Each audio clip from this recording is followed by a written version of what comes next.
Hey, what's up everyone? Sinful Duck here. And today we're going to do something a little bit different.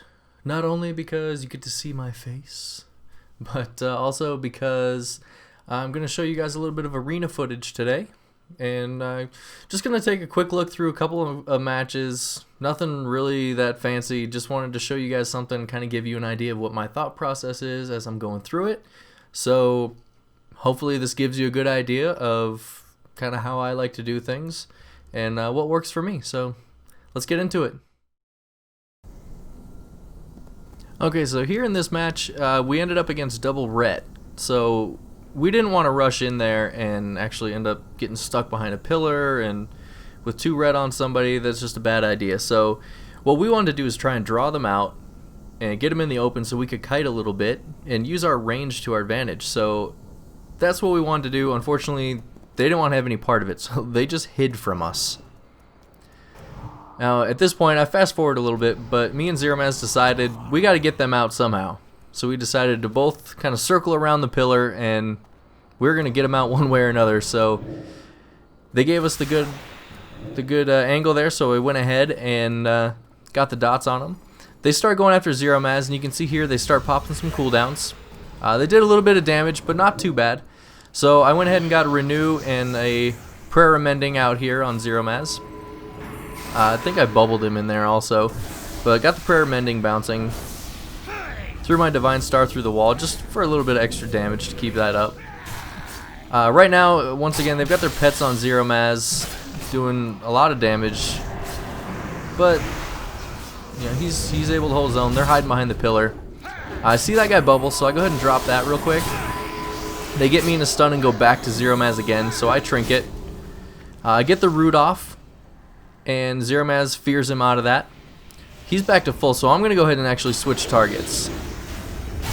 And what I actually saw after I went back and watched this is that Zeromaz got a Chaos Bolt on that guy for about half of his life. But I ended up getting Plague on this pally here.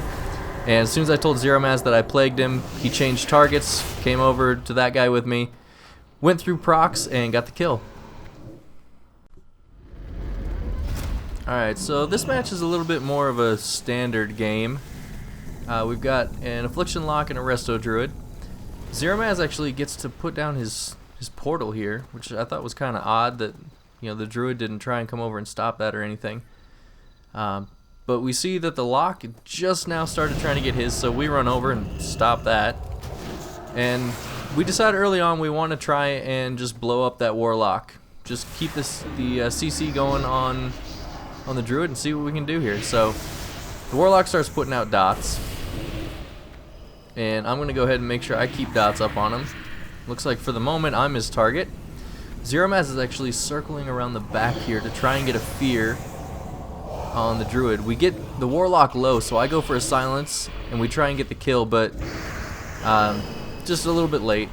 Not a big deal. So you can see Zeromaz every once in a while kind of in the background. He's keeping CC going on that Druid while I put the damage out, and it turns out pretty good. I go ahead here, Devouring Plague. Zeromaz gets another fear off, and we get the kill. So that's another effective round, and Zeromaz is able to put out a lot of damage while running, so that helps a lot. Like I was saying, Zeromaz is able to put out a lot of damage on the move, so that helps us a ton that he's able to do that and CC on the move as well. So great round. I'm going to actually finish this up with a couple clips from an RBG, so don't forget to subscribe for more, and until next time guys, take it easy.